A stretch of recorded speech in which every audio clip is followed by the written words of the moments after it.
Hello, everyone. Thanks again for being with us here today for our latest IANA webinar. We are with the team from TTX for our Understanding Intermodal Performance Numbers session. This is part of our Intermodal Insights program. So with that, I am pleased to introduce our panel for today, who will be providing the latest on industry numbers for us and helping make sense of what those mean. We have Trevor Gillen, Director of Economic Planning, Jerry Vest, Director of Market Planning, and Peter Wolf, Director of Market Development. So at this time, it's my pleasure to turn it over to Trevor. Trevor, thanks so much for being here. Yeah, thank you, everybody. Afternoon. It's good to be here. So today I'm going to be just going over a couple of slides here. I won't be taking up too much time. Last time I spoke more about the economy. Now today, Jerry and Peter are going to be doing a lion's share talking about international and domestic intermodal. But for me, just to kind of give a quick rundown of the economy to sort of set the stage, you can see here on this chart, you've got the US GDP number, the quarter-over-quarter annualized growth rates represented by the bars, and the yellow line representing the dollar value for GDP. And so obviously, 2.8% growth rate in the second quarter of 2024, a lot higher than most people were expecting. You know, the early estimates were, I think, 1.6 or 1.7%. So to come in well above that and, you know, doubling the previous quarter's performance, it was really quite impressive and not something that most people saw coming. So obviously you can see when you look at the yellow line, GDP now stands at a new record high. And a lot of that has to do with an unexpected increase in goods spending. You know, obviously services spending was very strong throughout the last couple of quarters. But the expectation was that with tighter financial conditions and a softening labor market, that people might start reeling in their purchases, particularly for durable goods and non-durable goods. But the reality was that there was a strong performance from within the goods sector, much stronger than expected. And obviously, some other components of GDP, like imports of goods and inventory increases, obviously drove things up as well. And so when you take a look at some of the more freight-related components of GDP, you've got this slide here, which is what we call our freight-focused GDP metric. And you can see in the gray box there what that entails. And it's basically only the goods-related items within the economy, or the more tangible components of the economy. So goods spending, investment in structures, equipment in residential, inventory changes, and then also goods imports and exports as well. So obviously, again, quite the surprise here in the second quarter, 5.3% growth, significantly higher than the last couple of quarters. And now, again, at record highs as well. And so obviously, these are the components of the economy that drive intermodal. And so obviously, this ties in well with the rebound in intermodal activity that we've been seeing so far in 2024, whether it be somewhat consistent performance from industrial activity, which has picked up in recent months, but then also a more resilient consumer, despite facing a variety of headwinds, lingering inflation within the services sector, and tighter financial conditions with higher interest rates, eroding their purchasing power and affordability for items that they typically would be spending on. And so obviously, what the whole story here is that the economy continues to churn at a somewhat above average rate. And the core components of the economy, whether it's the employment numbers, the income levels, consumer spending, the production numbers, the core components of the economy are continuing to perform better than expected. And we've got a little bit about that on the next slide here as well. So you can see on the far right side of the chart here, we've got our initial 2024 forecast, which we made around this time last year.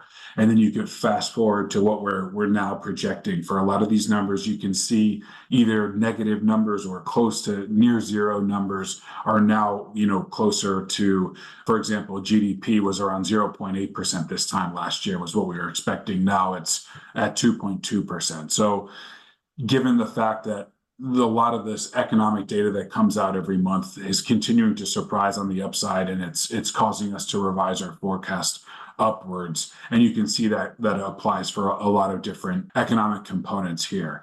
So with that, I think we could hand it over to the international intermodal outlook. Peter, if you want to take it from here, or I can control the slides if you'd want. Yeah, if you don't mind controlling the slides, that'd be great. So thanks, Trevor, and hello, everyone. For the next few slides, we'll discuss international intermodal. And international intermodal refers to the shipping of the ocean containers, the 20, the 40, and the 45-foot containers inland by rail from the ports to inland terminals. Sometimes international intermodal is referred to as inland point intact or inland point intermodal, IPI for short, and that's probably how I'm going to refer to it for the remainder of the webinar. And containerized imports, not surprisingly, are the main driver of intermodal. And so what is displayed on your screen right now is a graph of containerized retail sales, which is the area in red, and inventory levels, which are the area in yellow. And the main point of the slide is to help illustrate what drives containerized import activity, piggybacking off what Trevor was talking about. So the basic equation for transportation demand is the underlying demand for the goods being shipped, plus or minus inventory levels. And a good proxy for the demand of imports is containerizable retail sales. And the note at the bottom of the slide highlights what types of goods TTX considers to be containerizable. Also note on the slide, the word real appears in several occasions, and that means the numbers have been adjusted for inflation. And you can see from 2010 to 2020, the red and yellow areas have similar upward slopes, which resulted in relatively consistent inventory to sales ratios, and that in turn resulted in relatively stable flows for imports for the past decade. However, in 2020 and on, you can see how COVID disruptions affected the supply chain. In March of 2020, sales of goods dropped as well as were locked down. But then quickly by June, everybody realized, well, I need to buy stuff for my home if I'm going to be stuck here for a while. So consumers started buying home goods in record numbers, and that quickly depleted inventories. And then that strong consumer spending and low inventory levels drove record amounts of imports in late 20 and into 2021. However, by the end of 2022, inventories had become overbuilt, and throughout 2023, demand for shipping fell as retailers sold from existing inventories with less need for restocking. So you can see the red area never really fell, so demand for goods was okay. It was just overbuilt inventories caused a lack of shipping. Now looking back from now to the beginning of this year, you can see a more normal distance between the red and yellow areas. It's not perfectly normal, but it's certainly much better than it was in 2023. And the inventory to sales ratios are on a more normal footing, and that means the need to restock inventories, which has resulted in improved import and intermodal demand. So kudos to Trevor for this slide. This is all his work. I think it's really cool, and I think it really paints a very helpful picture of why the intermodal markets have behaved the way they have over the last 4 years. All right, Trevor, if you'd like to advance it to the next slide. Well, let's talk about containerized import volume specifically. So during the first quarter of this year, imports jumped 20%, and they also grew about 7% in the second quarter. And combining the two quarters into the first half of 2024, imports increased by roughly 12%. For 2024 in full, you can see that TTX's forecast expects imports to gain 8.5% compared to 2023. And that growth rate also means that the back half of the year is expected to grow slower than the first half. And the uneven rate of growth this year is really a result of uneven growth from last year. For instance, during the first quarter of 2023, imports declined by 25%. So a 20% increase in imports in the first quarter of this year makes sense. And import activity in both quarters corresponds to retailers' actions to initially lower and then to maintain inventory levels. In contrast, imports actually grew in the fourth quarter of last year. So nobody should expect this fourth quarter imports to grow anywhere near 20%. And there's been some talk in the industry about whether we are experiencing an early peak season. To be clear, we really won't know the answer to that question until the end of the year. But more than likely, the month with the biggest import volumes will be the traditional months of August and October, even though the months with the highest rates of growth probably occurred in the first quarter of this year. And then the last comment I want to make on the slide is that over the long term, say the last 15 or 20 years, the average annual growth rate for imports is in the 3% range.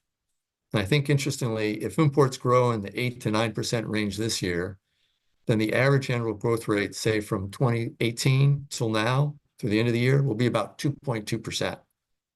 Of course, the actual annual growth rates have been anything but steady, right? One year they're up 16%, next year they're down 11. So I really wouldn't get too excited about the first quarter's 20% increase, nor would I get too worried about the harder comps that are going to come later in the year. But I do think it's fair to say that imports are getting back on track to a more normal footing. And then the next 3 slides, we're going to talk about trade lanes and how that affects intermodal demand. And the slide that we're showing on the screen right now is something that we showed at the February webinar, but we updated it with full year 2023 data, which wasn't available at the time. And slide 13 shows import origins by destination regions. And I would say the main takeaway for the slide for today is to note that nearly 90% of the imports on the West Coast originate from East Asia, which TTX defines as the region including China and other nearby countries such as Taiwan, South Korea, Japan, and Vietnam. And then ports in the Gulf Coast and Eastern Seaboard have a more diversified mix of origins. And so the next slide, import share by region. The key takeaway with this slide is that while there have been some manufacturing shifts, particularly from East Asia to South Asia, they occur slowly. And when you're looking at the blue, which would be up on top, which would be growth in South Asia or originations, it's really hard to detect the 2-point share shift that's occurred over the past 6 years. So that's really the key with this slide. And I think from an intermodal perspective, why do we care about the shift from East Asia to South Asia? Because if an import arrives on the East Coast, there's about a 20-25% chance it'll route inland by rail. But if an import arrives on the West Coast, the likelihood that it will move inland by rail increases to 70% or higher. And the preponderance of imports from East Asia arrive on the West Coast, while the preponderance of imports from South Asia discharge on the East Coast. So production shifts can have an impact on intermodal volumes. And then the next chart is kind of fun to look at. I don't think we showed it back in February, but it's a Sankey chart, and it's a third way to illustrate international containerized trade flows.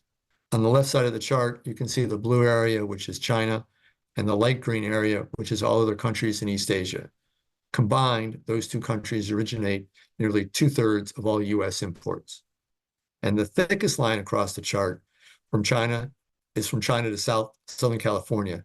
And as shown on slide 13, that thick line accounts for 88% of all imports arriving at the port of LA and Long Beach. Overall, 60% of imports from East Asia discharge on the West Coast, while about 40% discharge on the East Coast.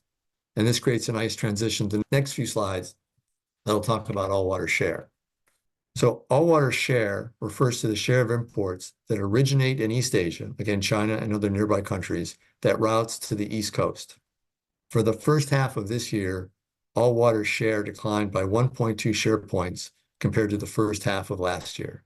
And the decline could be attributable to uncertainty surrounding the ILA contract renewal. So the International Longshoremen Association, or ILA, is the union that represents Gulf Coast and Eastern Seaboard dock workers, and their contract is set to expire at the end of September. So some imports moving to the West Coast seems like a possibility. Note that in July of 2022, the West Coast port labor contract expired, and all-water share jumped 6 share points in August of 2022 out of concerns for port service disruptions. And a little share may have moved right before that contract expired too.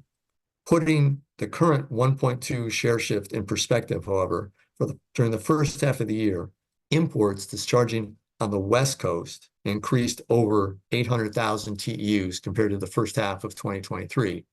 That explains the 12% growth rate for imports this year. Of that 800,000, perhaps 30,000 can be attributed to all-water share shift. So it's not the main driver. What's really driving imports on the West Coast, what Trevor talked about, is old-fashioned more import volume coming in. And the next slide shows all-water share over the long term. So it's the same data we pretty much showed on the prior slide, but just stretched out over 20 years. Since the year 2000, all water share has gained about 0.8 of a share point on average. Some years more, some years less, but 0.8 of a share point per year. During COVID, it slowed the share shift for a bit, but then the West Coast contract renewals seem to have caused a jump in 2022. How the East Coast contract renewals will affect all water share for the balance of the year remains to be seen. I'll just say the last time the ILA contract renewed, that is the East Coast contract renewed, was in 2018. And at that time, all water share actually increased by 1 share point. And so the next topic or current item I'd like to talk about would be what's going on with Red Sea shipping attacks and how that may or may not affecting how volumes come into the East Coast versus the West Coast. So another trade route that we watch is from South Asia to North America, which mainly involves trade from India to the East Coast. Prior to last October, when attacks on Red Sea shipping began, the fastest and shortest route from India to North America was via the Suez Canal to the East Coast. And some imports have shifted to a West Coast routing, but the vast majority of imports from India and other countries in South Asia continue to discharge on the East Coast. Although I think probably all or nearly all vessels are avoiding the Red Sea and the Suez Canal right now. So before the war started, about 72% of imports from South Asia discharged on the East Coast, while 28% discharged on the West Coast. And since October, the East Coast share has slipped 5 share points. So I think it's reasonable to conclude that the attacks in the Red Sea have caused some cargo to divert. The diverted cargo, probably around 15,000 TEUs for the first half of 2024. And as noted, just in the prior slide, imports grew over 800,000 TEUs on the West Coast. So again, the Suez Canal diversions, they're not zero, but relatively minor in the context of things. And it may seem counterintuitive that the Red Sea attacks would only cause a minor amount of diversions. However, the actual sailing time from India to the East Coast via the Cape of Good Hope around the bottom of Africa takes 30 days. But that only added 3 days to the 27-day journey for transits from India through the Suez Canal. So the extra sailing time is relatively minor, and alternative routings to the West Coast will not save much time either. So sort of combining all of what I've talked about, all water share and production changes into coastal splits, that's the next slide. The main takeaway from this slide is due to the gains in all water share and small changes in production locations, over 60% of US imports now discharge on the East Coast, a near complete reversal from the coastal splits from nearly 20 years ago. More recently, COVID disruptions to supply chains and shippers' desires to bring in cargoes from Asia into North America as fast as possible pushed West Coast import share to nearly 50% in late 2020 and early 21. But that need has faded, and we're seeing the long-term trends reappear. And now I want to turn to transloading for a couple of slides. So TTX defines transloading as the amount of cargo that transfers out of a marine container, the 20, the 40, and the 45-foot ocean containers, and into 53-foot units, and then route inland by rail. Transloading is popular among larger shippers and retailers as it helps lower transportation costs. You can ship 2 53-foot containers instead of 3 40-foot containers. Plus, it helps lower inventory and carrying costs by redirecting freight once it arrives in a port. In many instances, goods are ordered from overseas manufacturing 6 to 8 months in advance of delivery, and a lot can change in that time span. So the ability to mix goods from a variety of import containers into a 53-foot container and then direct that to a specific store or regional warehouse provides a lot of value to retailers, and that explains why it's so popular. COVID scrambled many links in the supply chain, and what this slide illustrates is that transloading did not escape that, but things are now getting back to normal. So in the PSW, which stands for the Pacific Southwest and is a reference for the ports of Long Beach and Los Angeles, transload share of import pre-COVID was in the 32 to 34% range, and that's exactly where it is now. And the dark blue line shows the transload share, and you can see it kind of went bonkers during COVID. And by the way, for those of you who are new to the call, I want you to know that going bonkers is a highly technical term of art that we use often at TTX. And then the next slide, I think, helps illustrate the same point, that transloading is getting back to a more normal footing. So when transload imports spiked back in the back half of 2020 and into 2021, so did transload volumes. And in effect, there was so much demand for shipping that transload volume could not keep up. Ironically, even though 2021 set a record for transload volume, transload share, as shown on the previous slide, fell to its lowest share in about 15 years. Additionally, just like imports, transload volumes are now above their pre-COVID highs established in 2017 and 2018. And comparing Pacific Southwest data for the first half of 2024 to the first half of 2017, both imports and transloading are about 12 to 13% higher now than they were back then, while IPI volumes are still about 4% lower than they were in 2017. And that creates a nice transition for the next couple of slides on IPI. So this slide is similar to slide 13, where the size of the circle represents the amount of imports coming into a port, and the red slice of the pie reflects IPI traffic. The yellow is transloads, and the gray is for cargo that is either consumed locally or trucked to destinations. As you can see, IPI enjoys a high share of imports in Canada, and IPI plus transloading has a nice share of imports moving inland from the US West Coast. But in the East, rail share of imports is well under 30% when Gulf ports are factored in. And then taking a look at the numbers, which show up on the next slide, TTX forecasts IPI to increase 13.8% for the year in full. And through the first half of the year, IPI has increased 15.6%, 18% in the first quarter, and 13.3% in the second quarter. And the backstory of this slide is very similar to the import volume slide, which was slide 12. Strong IPI growth we're experiencing now is due to robust import volumes combined with easy comps. Like last year in the US West, for instance, IPI slid 15.3% in the first quarter and 16% in the second. TTX expects IPI to recover all of 2023's decline, but 2024 volumes are still expected to be below pre-COVID levels. And why is that? Well, gains in all-water share and modest production shifts from East Asia to South Asia lower IPI's share of imports, plus transloading gains, which keeps traffic on the rail, but all conspire to slow IPI growth. But this trend is nothing new, and it's fully consistent with the trends we saw pre-COVID. Moreover, it's consistent with the theme that 2024 appears to be when some amount of normalcy returns to international logistics after 4 long years of COVID. Although war in the Middle East and potential labor strikes in North America could be disruptive forces too. And then one more slide before I turn it over to Jerry. A question that I would like to address is, are we experiencing an early IPI peak? I talked about it for a second. We were talking about imports. Is there an early IPI peak? And our answer is probably not, but we really won't know the answer till we get past the traditional peak months to know for sure. So what I've shown on this slide is looking at the 3 lines. There's a red line, which is 2016, a yellow line, which is 2017, and a black line, which is showing monthly volumes for 2024. And the patterns suggest that the peak volume is yet to come. So we always discount the monthly trends in the first quarter of the year due to the Chinese New Year factory closings, which make the year-to-year comps always difficult to assess.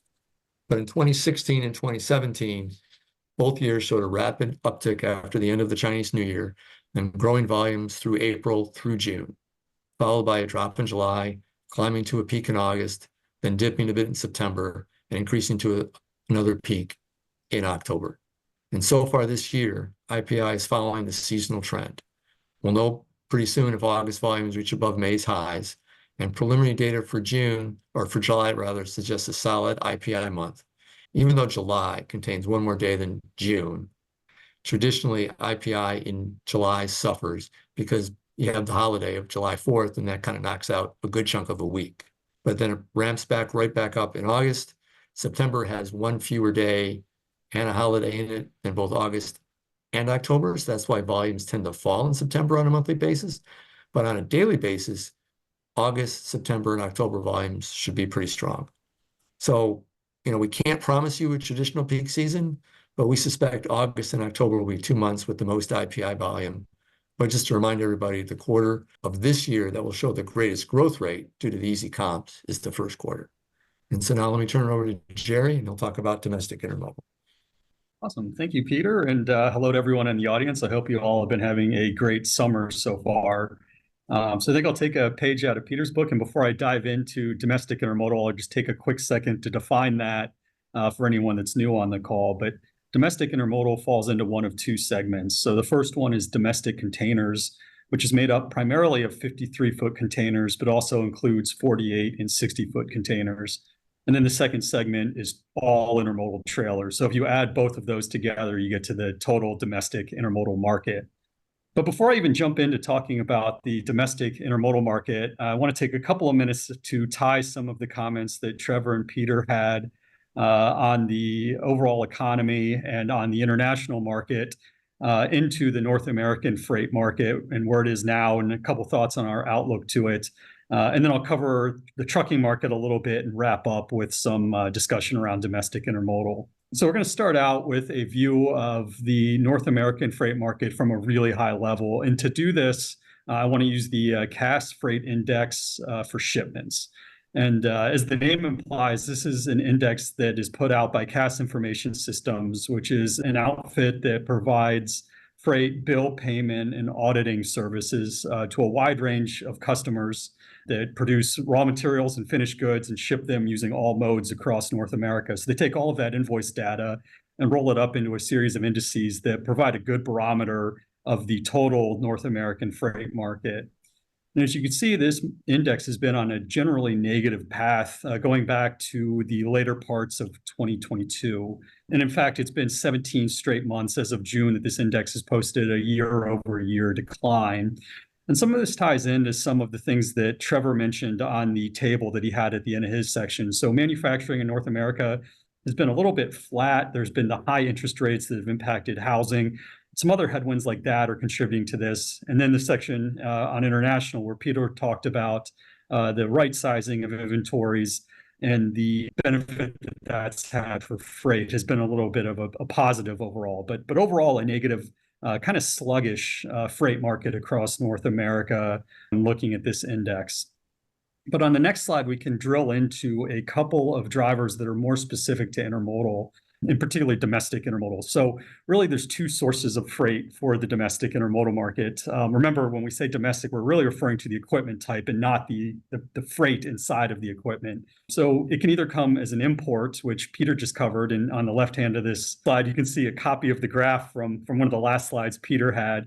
But as imports grow, it creates more opportunity for that transloading. Remember from Peter's definition, a transload is freight ending up in a 53-foot container and moving inland. So that's a benefit to domestic demand overall. And as Peter said, we expect that activity to continue to be popular and to grow as imports grow.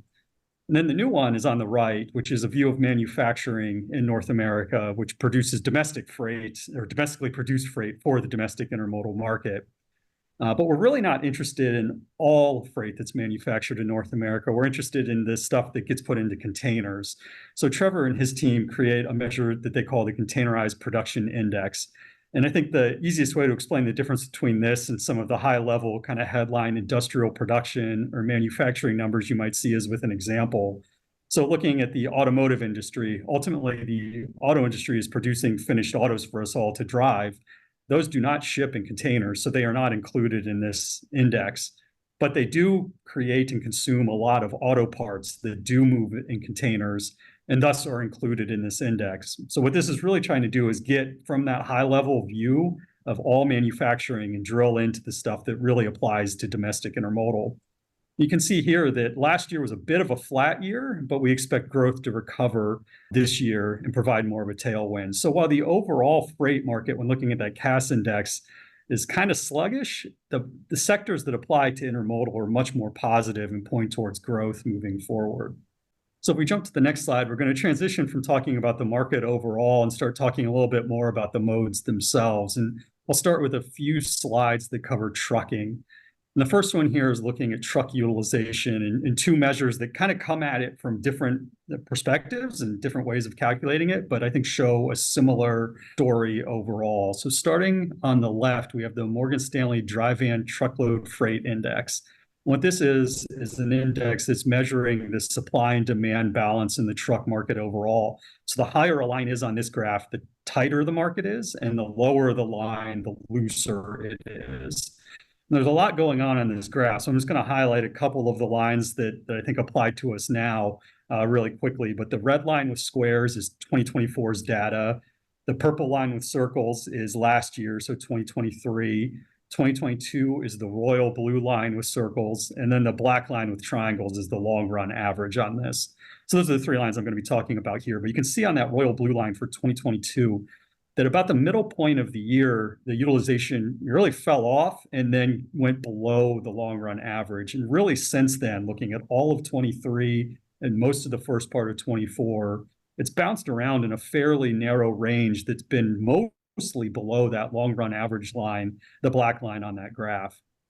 What we've seen is that as we've moved into the middle part of 2024, the line has trended higher, that red line, and actually crossed over the black line and has remained above that since really late April, early May. So it's indicating that the trucking market is gradually starting to tighten up a little bit. And then on the right-hand side of this slide is another measure. This one comes from FTR, and it's active truck utilization. So on this graph, the solid red line is, well, I guess that's all solid, but most of this is actuals. The last couple of data points on there are supposed to be dotted. It's not coming through here, is a forecast of the active utilization. And then the yellow line is the long run average. So that's the 10 years that ended December of 2023. And that's just over 92% is the long run average. But it paints a very similar story where you see in 2022, the utilization really fell off. In 23, it was level, well below that long run average. And in 24, we've been trending back towards that long run average. Now, if the dots had shown up here as I wanted them to, you'd see we're still below that long run average in this measure, but the FTR forecast through the end of the year has us recovering back to that 92% range. So I think both of these measures show that trucking for the past couple of years has been readily available. The utilization has been low, but in 24 it has been tightening up. So if we jump to the next slide, the next thing we keep an eye on in the trucking market is the costs that truckers are facing. And a good source for this is the ATRI Operational Cost of Trucking report that's published once a year. And the newest issue of this came out, I think 2 or 3 months ago, earlier this summer, and it gave us 2023's data. What we can see in 2023 is that cost growth had actually slowed down in total for trucking, increasing only 0.8% from 2022's level. But this was really aided by the red portion of these stat columns, which relates to fuel costs. So looking at the difference between 22 and 2023, fuel costs fell 13.7% in that year. So if you exclude just that piece and leave the rest in, the total cost per mile, excluding fuel, actually grew 6.6% from 22 to 23. So this is a slower rate than what happened from 20 to 21 or 21 to 22, but still that top line number was heavily impacted by those fuel savings. These gains help push the total cost for trucking up almost 34% from 2019 to 2023. And even excluding fuel from that, costs were nearly 31% higher. So there's been a lot of cost inflation in the trucking market, and a lot of these costs appear to be sticky. So Trevor, if we jump to the next slide, we can see the impact that the low utilization and high costs are starting to have on the trucking market. So this slide shows data that's calculated by FTR using FMCSA data, and it shows the net change in for-hire carriers in the population of for-hire carriers each month. So any time where the area is above the line, the for-hire carrier population is growing, and any point where the red is below, it's shrinking in a given month. You can see over the last several months, going back to late 2022, that this has been mostly a negative. There have been a couple of very small positive months in there, but mostly we've been seeing carriers leave the market in reaction to these low utilization rates and increasing costs. And about 31,500 carriers have come out over that time. So that's part of what's contributing to what you're seeing a couple slides ago, where utilization is beginning to trend a little higher in the trucking market. But one thing to keep in mind is that this 31,500 carriers that have fallen out of the market is relatively small compared to the number that came into the market in that immediate post-pandemic period. So from May of 2020 till September of 2022, over 125,000 new carriers came into the market. So even with these recent declines, the carrier population is roughly 94,000 greater than it was before the pandemic. So change is happening thanks to these high costs and low utilization, but it's occurring at a slow pace. Okay, so the last two data points we were going to look at for the trucking market before wrapping up this section were the equipment production outlook and the overall industry employment. So I'm going to kind of work right to left on this slide. So on the right is all trucking employment is reported by the BLS. And what we can see is there was a sharp drop last summer, which was related to a carrier exiting the market. But since then, overall employment in the industry has been pretty steady and relatively flat, maybe a slight upward trend from last summer through to this summer. And then on the left-hand side is the ACT Research view of both the Class 8 tractor production and dry van and temperature-controlled trailer production, looking at 2024. Where they're anticipating that volumes of both of these will come in below where they were in 2023, which relates back to some of the market challenges that are out there. So jumping forward one more slide, we're going to wrap up the trucking market. Just a quick summary of the first half of the year. Again, it looks like the trucking market has been on a gradual tightening, which has been driven by a combination of the lower utilization from last year, the higher costs that truckers are facing, and then a slightly improving outlook to freight. And we expect that these trends are going to continue moving forward. And we don't think that we're going to see much of an acceleration of the carrier fallouts. So it'll really be a continuing of the trend we've seen over the first half of the year on that front, along with a little bit of a stronger freight outlook that drives utilization forward. So on the next slide, we're going to switch over into the intermodal side. We're going to start out with talking about the domestic container fleet as a whole. So on the left-hand side of this graph, we have the total fleet size as the red line and the year-over-year growth is the yellow bar. And you can see that since the pandemic, the domestic container fleet has posted some pretty strong growth up through 2023, and the fleet now numbers over 450,000 units. We do anticipate that that growth is going to slow down a little bit in 2024, but still significant growth in the container fleet since the pandemic. And on the right-hand side is a breakdown as of early 2024 of some of the ownership buckets of all the owners that make up the fleet size. And there really hasn't been a lot of change to this over the last several years, as the largest fleet owners continue to be U.S. private dry, the railroad dry, BCO dry, and temp-controlled fleets.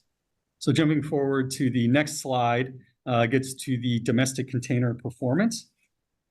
So given the stronger outlook for domestic container shipments that we talked about in the first part of the domestic intermodal section, the gradual tightening of the trucking market and the growth in the container fleet, these are all tailwinds for domestic container loadings. And we've seen that in the results over the first half of the year. In the first quarter, loadings grew 3.4%. In the second quarter, they grew 5%. And these pushed the first half loadings up 4.2% for the year. And TTX anticipates this to continue over the second half of the year, leading to 3.5% growth for the total year. You might be thinking this seems a little low given the numbers that Peter gave, but again, remember the comps here are a little different than what you have on the international side. So where IPI had a larger decline in 2023, domestic had a smaller one of only 1.2%. So this 3.5% growth falls in line with kind of a normal growth year for domestic intermodal looking back through 2018, and actually pushes total volumes up higher than where they were in 2022 or 2018. So 3.5% growth is a good news story. And then just to wrap this up, the last slide we have is on trailer loadings. So the trailer market's facing a lot of the same market drivers as the domestic container side. So an improving freight outlook, a tightening truck market are both tailwinds for trailer loadings, but trailers do face a unique situation where over time freight has been converting out of trailers and into containers. We anticipate that this will continue to happen. Further, the trailer loadings are facing some tough comps over the first half of this year, driven by a large LTL operation ceasing operations last summer. So the combination of all of these have led to a 22.8% decline in trailer loadings over the first half of the year. But when you drill into the actual volumes and look at the month-to-month volumes, they've all fallen pretty close to the 48,000 loads per month average that happened over the first 6 months, where each January through June has fallen pretty close without much variance to that. So it seems to be a pretty stable market.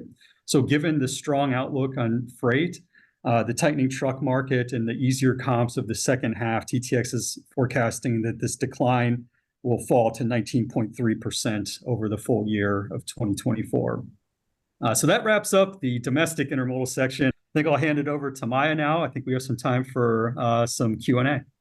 All right, fantastic. Thank you, gentlemen. Appreciate the teamwork on that, and looking forward to some Q&A here. Have a couple questions that came in already, so going to jump right in. Jerry, this one is for you.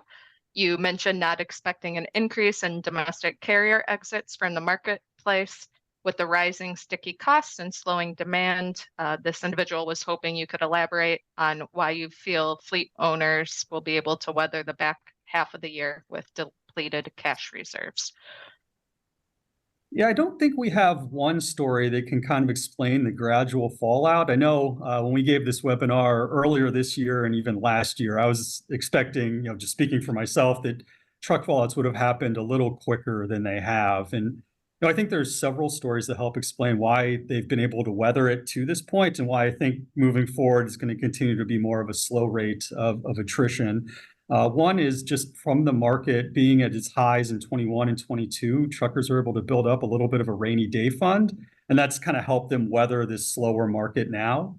The second one is we've heard that some shippers have really worked to spread their loads amongst their carrier partners, and that's kind of helping keep, they have only so much business, but they're being really deliberate about where they put it, and that's helping keep truckers going through the slow part. A third one that we've heard is that banks are kind of reluctant to repossess tractors, so they're working with drivers to help kind of get through this part of the market cycle.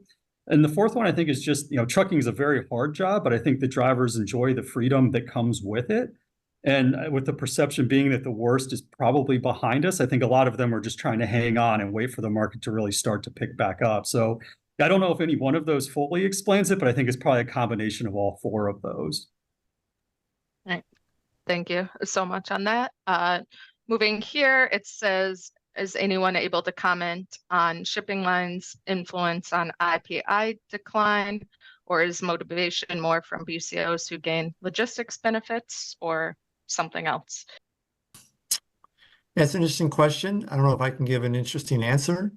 I think, it's always interesting who controls the freight. Is it the BCO, the beneficial cargo owner, or the ocean carriers? And so it may be a little bit of both, but I think it's my sense is that the owners of the freight decide what they want to do with it, and the ocean carriers kind of follow.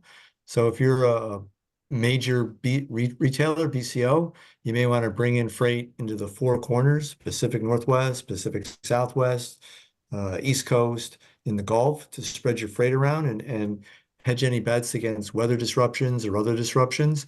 And that really has something to do with the ocean carrier saying, I'm just going to bring your freight to pick a name of a port, for example, out of convenience.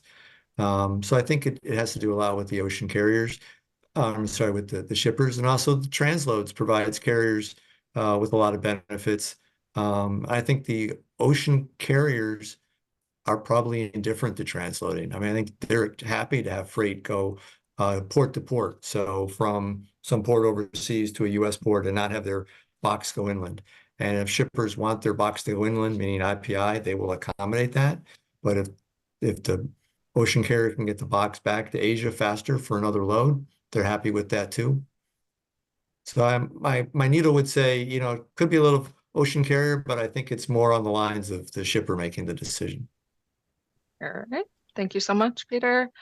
On our next question here, with the average age of the North American rail trailer fleet as the market shrinks, are any new rail trailer units in production, or just O&M on the existing rail equipment? Now, I'm not an expert on the trailer production side of things to get that granular. I can say I haven't heard of any of those trailers being made, but it also doesn't mean that it's not occurring. I don't have a great answer for that question. Okay, thank you. Looks like I have time for another one here for you, Peter. What are the expected trade outcomes with the election coming up, any impact for a Harris administration versus a Trump administration with China and thus containerized imports? That's a great question, and I'm going to completely duck it. So I think no matter what I say, given the tight race, I'm either going to anger half the crowd or make half the crowd happy. So I'll stay out of it. I am looking forward maybe to the next question, which is, what is the world's one true religion? So, what's that bad old joke? Stay away from religion and politics. So I think I'll just stick with that. All right, sounds like a plan. And then on here, had one come in regarding domestic container traffic. Are private containers growing faster than rail containers right now? So I don't have the specific calculation on that, but I think I can take a stab at this answer. So using the ETSO database from IANA, you can split out the railroad and private owned boxes and see the volumes from that. And I know in the past I've looked at the share of loadings, and last year that was right around 80% private share of total domestic loadings, domestic container loadings, I should say. And over the first 6 months, that share has remained about the same at around that 80%. So I would say, just based off of that calculation, the growth between the two has probably been roughly equal. Thank you so much, Jerry, for clarifying such. And with that, we're almost at time, and I know I wanted to save a couple minutes for some final thoughts from you all and some final announcements here from IANA. So just wanted to thank you all so much for your presentation. And Peter, turn it over to you. Any final closing thoughts on your all's end?